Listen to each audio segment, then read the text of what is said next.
بسم اللہ الرحمن الرحیم بسم اللہ الرحمن الرحیم یجب نصب المشغول عن اذا وقع بعد ما لا یلیہ الا الفعل کادوات الشرط الاخر۔ گزشتہ 2 روز سے ہماری بحث چل رہی ہے اس بارے میں کہ اشتغال کیا تھا۔ پھر گزشتہ درس میں بات ہوئی کہ مشغول عن کے 5 اعرابی حالتیں ہیں، کبھی اس پر نصب واجب ہوتا ہے، کبھی اس پر رفع واجب ہوتا ہے، کبھی یہ جائز الامرین ہوتے ہیں اور کبھی ایک کو ترجیح۔ انشاءاللہ آج ہم شروع کر رہے ہیں کہ کس صورت میں مشغول عن پر نصب واجب ہے، اور انشاءاللہ پھر آگے دیکھتے ہیں کہ کس صورت میں مشغول عن پر رفع واجب ہے، اور اگر پہنچ سکے تو انشاءاللہ پھر تیسری بھی پڑھ لیں گے کہ کن صورتوں میں جائز الامرین ہیں کہ نصب پڑھو تو بھی جائز، رفع پڑھو تو بھی جائز۔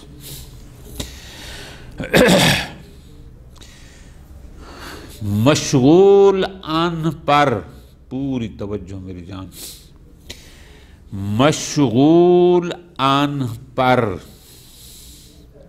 نصب پڑھنا اس صورت میں واجب ہے جب مشغول عن کسی ایسے لفظ کے بعد واقع ہوں کہ جو سوائے فعل کے کسی اور پر داخل نہیں ہوتے۔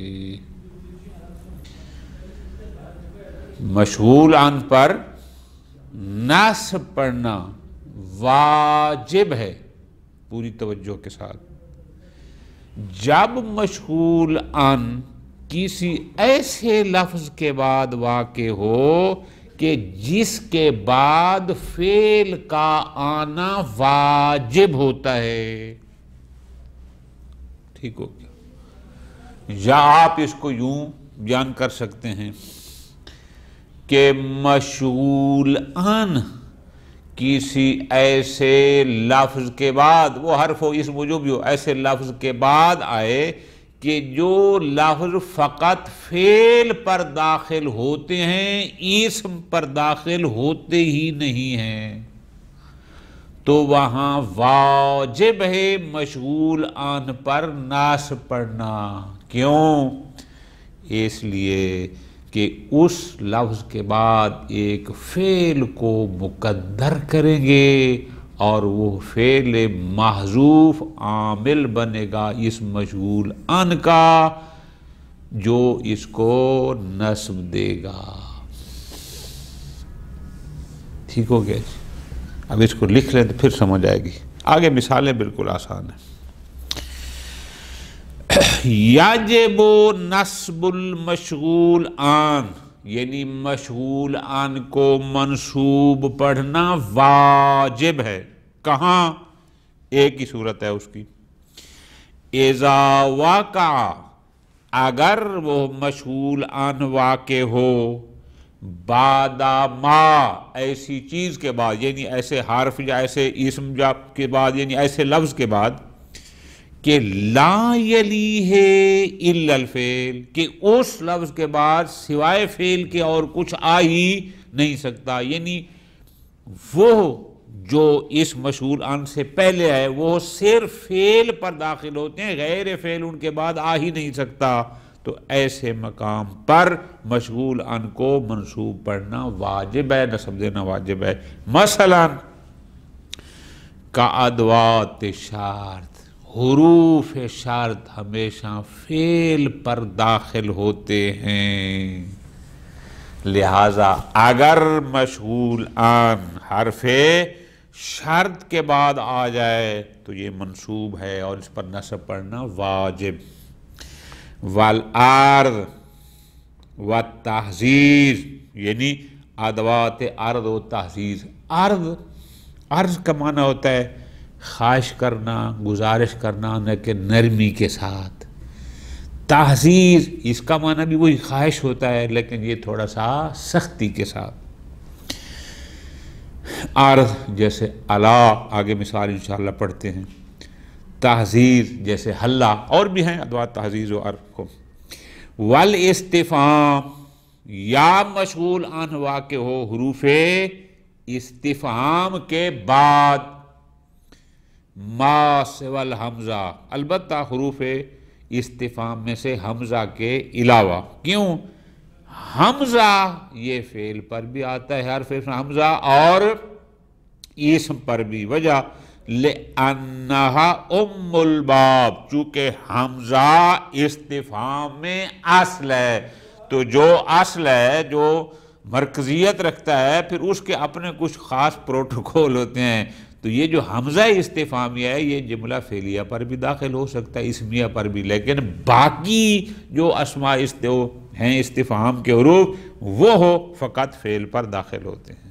ٹھیک ہو گیا جی. اب مثالیں دیکھو ذرا. اِنِ الْعِلْمَ خَدَمْتَهُ نَفَعَكَ، العلم اس کو منصوب پڑھنا ہے، یہ مشغول ان ہے، خدمتا مشغول ہے، ہو مشغول بہ. ان حرف شرط چونکہ سوائے فعل کے کسی اور پر داخل نہیں ہو سکتا، تو گویا اصل یہ عبارت بنے گی ان خدمت العلم خدمتہ نفعکا. تو یہاں پر خدمت، اس لیے اس کو العلم پڑھا ہے، یا اگر تو علم کی خدمت کرے گا تو وہ تمہیں نفع دے. یہ مثال ہو گئی حرف شرط کی. الا ذنبی تغفرہ، الا یہ عرض ہو گیا، گزارش ہے، عرض ہے نرمی کے ساتھ. کیا تو میرا گناہ معاف کرے گا، یعنی الا تغفر ذنبی تغفرہ. ٹھیک ہو گیا. حلا حل الشر تجنبتہ، الشر سے پہلے حلا یہ تحزیز ہے. حل الشر، شرا پڑھنا ہے، اصل ہے حلا تجنبت الشر تجنبتہ. تو یہاں تجنبتہ سے پہلے حلا، یعنی یہ تحزیز یہ ہے کیوں تو شر سے اجتناب نہیں کرتا. بس اگلی استفہام حل الخبر عرفتہ، حل استفہامیہ، اصل عبارت بنے گی حل عرفت الخبر عرفتہ. تو پس چونکہ مشغول عن ایسی چیز کے بعد آیا ہے کہ جو سوائے فعل کے کسی اور پر داخل نہیں ہوتے، تو ایسے مشغول عن پر نصب پڑھنا واجب ہے. بس ایک یہ ہے. فوائد لا يجوز فی هذه الامثلۃ ونحوها، یہ چند مثالیں ہم نے پڑھی ہیں، یہ ہوں یا ان جیسی اور جو بھی ہیں، یہاں جائز نہیں ہے رفع الاسم المتقدم، کہ اس اسم متقدم کو یعنی اس مشغول عن کو مرفوع پڑھنا جائز ہی نہیں ہے. علی انہ مبتدا، اس بنیاد پر کہ وہ مبتدا ہو نہ. کیوں؟ لأنہ لو رفع، اگر آپ اس اسم مشغول عن کو مرفوع پڑھیں گے، لخرجت هذه الادوات، تو یہ حروف وہ ہم عرض کے ہوں، تحزیز کے ہوں، استفہام کے ہوں، شرط کے ہوں، خارج ہو جائیں گے. اما وضعت لہ، جس کے لیے وہ وضع کیے گئے ہیں، یعنی واضح نے ان حروف کو فعل پر داخل ہونے کے لیے وضع کیا ہے، غیر کے لیے نہیں. کیا؟ من الاختصاص بالفعل، کہ یہ حروف فعل کے ساتھ موصع ہیں، یعنی ادوات شرط فعل پر داخل ہوتے ہیں، اور تحزیز استفہام حمزہ کے علاوہ. تو اگر ہم اس کو داخل نہیں کریں گے تو پھر اس کا مطلب یہ ہوگا کہ یہ پھر اسم پر داخل ہیں، واضح نے تو ان کو اسم پر داخل کرنے کے لیے بنایا ہی نہیں ہے، تو حتماً ہمیں یہاں فعل معروف کرنا ہوگا، اور وہ فعل پھر اس اسم مشغول عن کو نصب دے گا، اس لیے کہہ رہے ہیں کہ اس مشغول عن پر نصب پڑھنا واجب ہے۔ دوسرا فائدہ، یکبہ الاشتغال فی غیر ان و لو و اذا من ادوات شرط،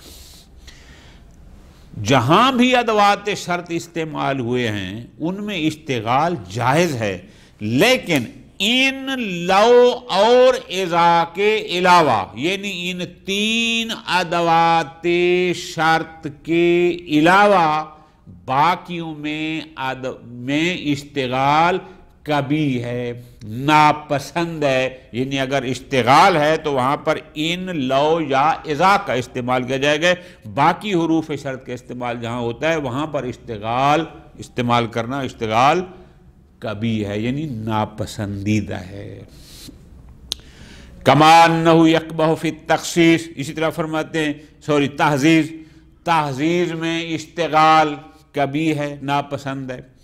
وفی الاستفہام بغیر الحمزہ، حروف استفہام میں سے حمزہ کے علاوہ باقی کا جو حروف استعمال ہوئے ہیں وہاں پر بھی اشتغال ناپسندیدہ ہے، یہ نہیں کہ جائز نہیں ہے، یعنی کبھی ہے، ناپسند ہے، ہاں الا فی ضرورت، اگر ضرورت ہے تو پھر اور بات ہے، ٹھیک ہو گیا۔ تو پس اس کا نتیجہ کیا رہا؟ یعنی مقصد یہ ہے کہ اشتغال حروف شرط میں ان لو اور اذا کے ساتھ بہتر ہے، باقیوں میں ناپسند ہے، تحزیز میں بھی نہ کیا جائے، اور جہاں استفہام حمزہ کے علاوہ وہاں بھی اشتغال کا استعمال نہ ہو، یعنی وہ نہ ہو، ٹھیک ہو گیا، ختم۔ تو پس مشغول عن پر نصب پڑھنا کب واجب ہے؟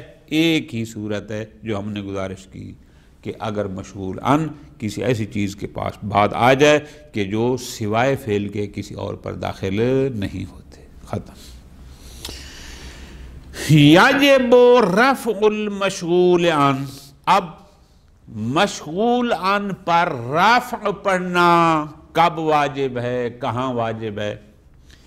فرماتے ہیں تین صورتیں ہیں، تین مقامات ہیں، تین حالات میں مشغول عن پر رفع پڑھنا واجب ہے۔ توجہ کرنا میری جان، جب کہتے ہیں واجب ہے تو اس کا مطلب ہے کوئی اور اعراب سیرے سے جائز ہی نہیں ہے۔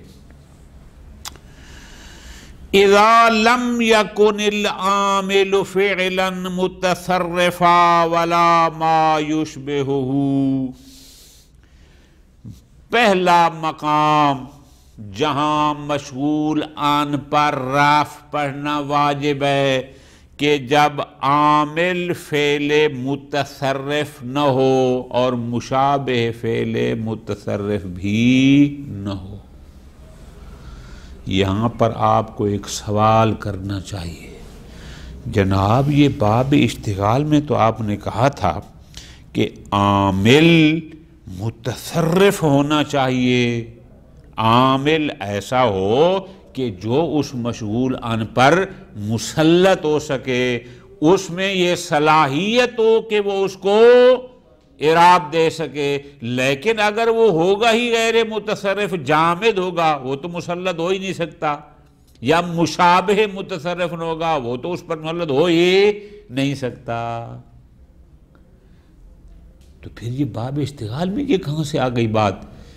آپ جواب دیں گے کہ حقیقی اشتغال یہ نہیں ہے، یہ اس کہتے ہیں نا یہ تردن للباب، تاکہ باب اشتغال کی بحث مکمل ہو جائے، یہ اس باب میں نحات اس کو نحو کرتے ہیں، حقیقی یہ کوئی اشتغال نہیں ہے، اس لیے حقیقی اشتغال نہیں ہے چونکہ یہ تو اصلاً مشغول عن پر مسلط ہو ہی نہیں سکتا، اس میں یہ صلاحیت نہیں ہے کہ اس پر عمل کر سکے، تو اس لیے اس کو ذکر کر دیتے ہیں۔ اچھا ٹھیک ہو گیا۔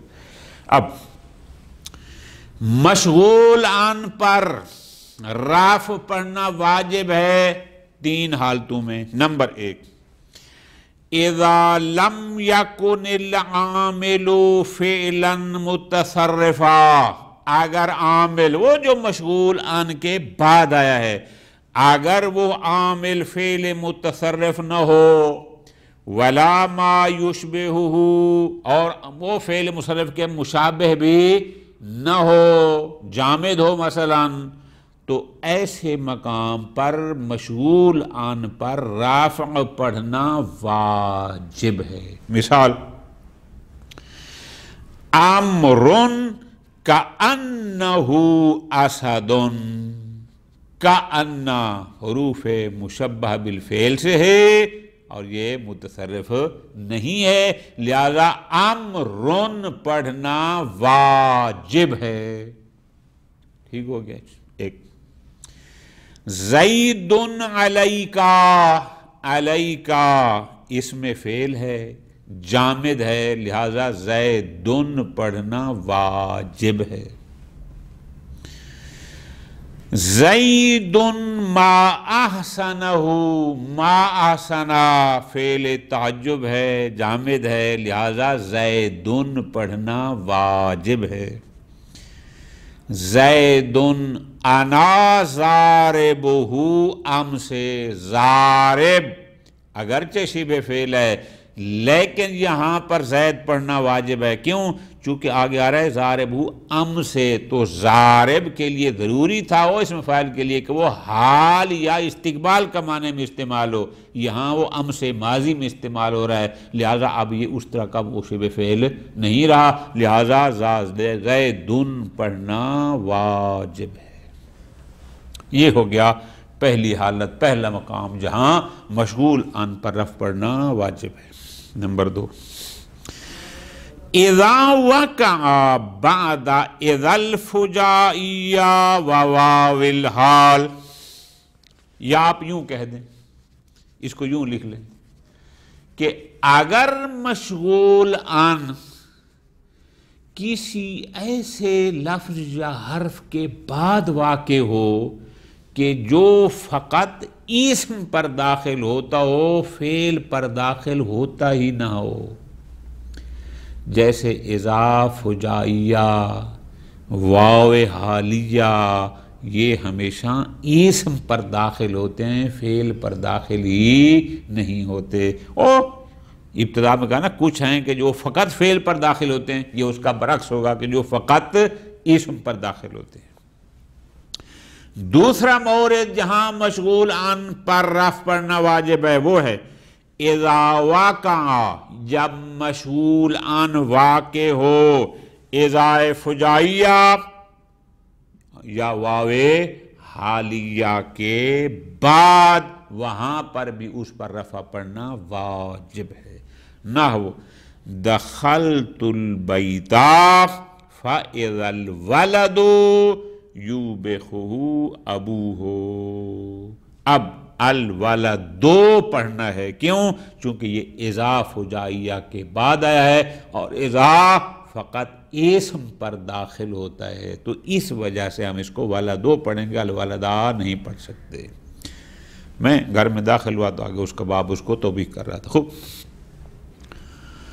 سافرتو وَالشُّعَبُ يَنْهَاهُ الْخَطِيبُ عَنِ الْحَرْبِ سافرتو میں نے سفر کیا وَالشُّعَبُ الشُّعَب واو حالیہ کے بعد آیا ہے لہذا اس کو الشُّعَبُ پڑھنا ہے الشُّعَبَ نہیں پڑھنا چونکہ واو حالیہ ہمیشہ اسم پر داخل ہوتی ہے. وَالشُّعَبُ دارنا کے شو یعنی گروہ اقوام يَنْهَاهُ الْخَطِيبُ خطیب ان کو جنگ سے روک رہا تھا. 2 ہو گئے. تیسری صورت جہاں پر مشغول عن پر رفع پڑھنا واجب ہے وہ کیا ہے اذا وقع قبل الفاظ پوری توجہ اگر مشغول عن واقع ہو ایسے لفظ سے پہلے کہ جس کا مابعد اس کے ماقبل میں عمل نہیں کر سکتا. پھر توجہ فرما لیں کہ جب مشغول عن واقع ہو ایسے الفاظ کے بعد کہ اس کا ماقابل ان کا مابعد ان کے ماقابل میں عمل نہیں کر سکتا. کیوں؟ اس لیے کہ وہ الفاظ صدارت طلب ہوتے ہیں. وہ کہتے ہیں ہم کلام کی ابتدا میں آئیں، لہذا ان کا مابعد ان سے پہلے آ ہی نہیں سکتا، چونکہ وہ کلام میں صدارت طلب ہوتے ہیں. صدارت کا مطلب یہ ہے وہ کہتے ہیں ہم سے پہلے خبردار کوئی چیز نہیں ہونی چاہیے. بس تیسری صورت اذا وقع، جب مشغول عن واقع ہو، قبل الفاظ، ایسے الفاظ سے پہلے کہ لا یعمل ما بعدہا، کہ ان الفاظ کا ما بعد عمل نہیں کر سکتا، فی ما قبلہا، ان کے ما قبل میں، وہاں پر بھی ہمیشہ مشغول عن مرفوع ہوگا، رفع پڑھنا واجب ہے. ٹھیک ہو گیا؟ فائدہ کون سے وہ الفاظ ہیں کہ جن الفاظ کا ما بعد ان کے ما قبل میں عمل نہیں کر سکتا؟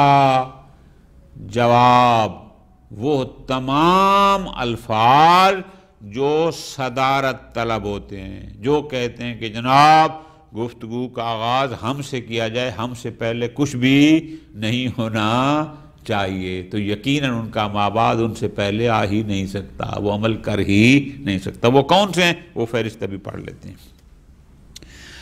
یراد بالالفاظ التی لا يعمل ما بعدها فی ما قبلها، یعنی وہ الفاظ کہ جن الفاظ کا ما بعد ان الفاظ کے ماقابل، یعنی ان سے پہلے آ کر عمل نہیں کر سکتا. ان الفاظ سے مراد کون ہیں؟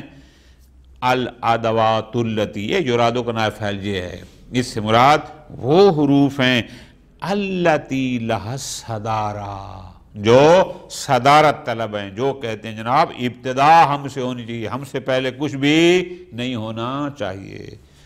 کون سے ہیں جو صدارت طلب ہیں، جو ابتدائی کلام میں آتے ہیں؟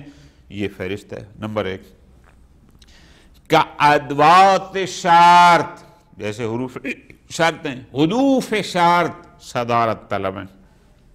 پس آپ یوں کہیں گے الصدیق ان زرتہ یکرم کا. اب الصدیق مشغول عن ہے جو کہ ان حرف شرط سے پہلے آیا ہے، لہذا اس کو الصدیق کو پڑھیں گے. کیوں؟ چونکہ ان صدارت طلب ہے اور اس کا ما بعد ان کے پہلے آ کر عمل نہیں کر سکتا، تو لہذا اس لیے یہ ہمیشہ مرفوع ہی ہوں گے.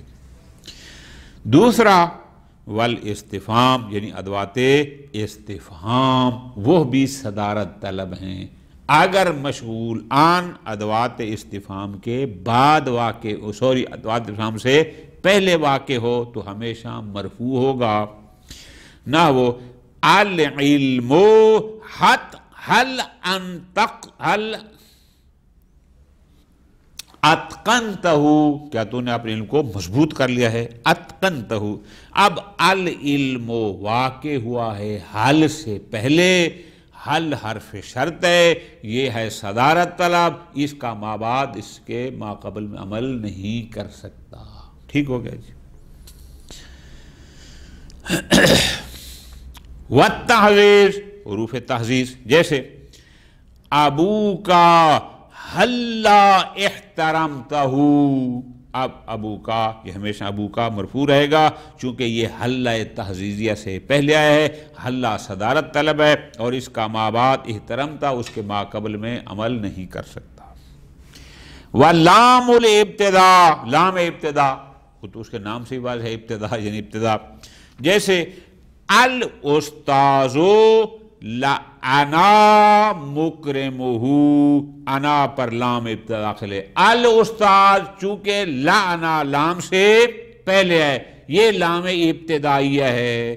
اب چونکہ الاستاذ لام ابتدائی سے پہلے ہے، اس کو الاستاذ رو ہی پڑھیں گے، الاستاذ کیوں؟ چونکہ لام ابتدائیہ انا پر داخل ہے، لہذا مکرم اس سے کہ ما قبل میں عمل کر ہی نہیں سکتا، کیونکہ لام ابتدا صدارت طلب ہے۔ وَکَمِل خبریہ، اسی طرح اگر مشغول عن واقع ہو کم خبریہ کے بعد، چونکہ کم خبریہ بھی صدارت طلب ہے، تو جب صدارت طلب ہے تو اس کا ما بعد اس کے ما قبل میں عمل نہیں کر سکتا۔ الفقیرو کم آتیتہ، الفقیرو کو ہمیشہ مرفوع پڑھنا واجب ہے، چونکہ یہ کم خبریہ سے پہلے آیا ہے۔ والحروف المشبہۃ بالفعل، یا مشغول عن حروف مشبہ بالفعل سے پہلے واقع ہو، چونکہ حروف مشبہ بالفعل بھی صدارت طلب ہیں، انا انا کنا وغیرہ۔ الکسلانو، سست آدمی کو، انی عاقبتہ، اب انی یہ انا صدارت طلب ہے، لہذا اس کو الکسلان نو پڑھیں گے، الکسلانا نہیں پڑھ سکتے۔ وَكَذَلِكَ الْمَوْصُولِ، اسی طرح موصول وہ بھی صدارت طلب ہے۔ زیدن الذی ضربتہ، اب اس کو زیدن پڑھیں گے، زرائدن نہیں پڑھ سکتے، کیوں؟ چونکہ یہ الذی سے پہلے آیا ہے اور الذی موصول صدارت طلب ہے۔ ٹھیک ہو گیا؟ پس یہ ہو گئی وہ الفاظ کہ جو الفاظ کہ یہ سارے وہ ہیں کہ جن کا ما بعد ان کے ما قبل میں عمل اس لیے نہیں کر سکتا چونکہ یہ سارے صدارت طلب ہیں۔ دوسرا فائدہ بالکل آسان سے فرماتے ہیں، اذا کان المشغول عنہ مرفوعا، جہاں جہاں بھی مشغول عن مرفوع ہے، بس ٹھیک ہے جی، یا یوں کہہ دیں کہ اذا کان المشغول عنہ مرفوعا بعد ادوات المختصۃ بالاسم کانا مبتدان، کہ اگر اس میں مشغول مرفوع ہو ان حروف کے بعد جو اسم کے ساتھ مختص ہیں، کہ جو حروف غیر اسم پر داخل ہوتے ہی نہیں ہیں، جیسے ہم نے کہا اذا الولد وشاب، ایسا، تو فرماتے ہیں کان مبتدان، تو یہاں وہ اس میں مشغول مبتدا واقع ہوگا اور بعد والا جملہ اس کی خبر ہوگی۔ او بعد المختصۃ بالفعل، یا مشغول عن واقع ہو ایسے کے بعد کہ جو ہے مرفوع لیکن ایسے حروف کے بعد آیا ہے یا الفاظ کے بعد جو فعل کے ساتھ مختص ہیں، جو غیر فعل پر داخل نہیں ہوتے لیکن مشغول عن مرفوع ہے، تو وہ مشغول عن کان فاعلا، یا فاعل ہوگا یا نائب فاعل ہوگا، تبھی تو مرفوع ہے۔ وَيَتَّرَجَّحُ الرَّفْعُ عَلَى الْفَاعِلِيَّةِ بَعْدَ الْأَدَوَاتِ الَّتِي يَغْلِبُ دُخُولُهَا عَلَى الْفِعْلِ، فرماتے ہیں اگر مشغول عن ایسے حروف کے بعد داخل ہو کہ جو حروف زیادہ تر فعل پر داخل ہوتے ہیں، تو وہاں مشغول عن مرفوع ہوگا بنابر فاعلیت کے، وَإِلَّا اگر ایسا نہیں تو پھر مرفوع ہوگا بنابر ابتدائیت کے، یعنی مبتدا ہونے کی بنیاد پر۔ ٹھیک ہو گیا؟ اب مشغول عن پر نصب پڑھنا ایک حالت تھی، مشغول عن پر رفع پڑھنا واجب، 3 صورتیں تھیں۔ تیسرا، یجوز رفع المشغول عن و نصبہ، مشغول عن پر رفع اور نصب پڑھنا جائز ہے، یعنی جائز الامرین ہے، فی ما عدا المواضع التی، ان 4 مقامات کے علاوہ، 3 واجب الرفع کے اور 1 ہو گیا واجب النصب کا، ان 4 کے علاوہ باقی مقامات پر مشغول عن پر رفع پڑھنا جائز ہے، یعنی جائز الامرین ہے کہ نصب بھی پڑھ سکتے ہیں اور فعل کو مقدر کر کے، اور اس کو مرفوع بھی پڑھ سکتے ہیں مبتدا قرار دے کے۔ باقی رہ گئے دو کہ کہاں کہاں پر نصب پڑھنا ترجیح رکھتا ہے اور کہاں پر رفع پڑھنا ترجیح رکھتا ہے، وہ انشاءاللہ اگلے درس میں۔ وصلی اللہ علی محمد وعلی محمد۔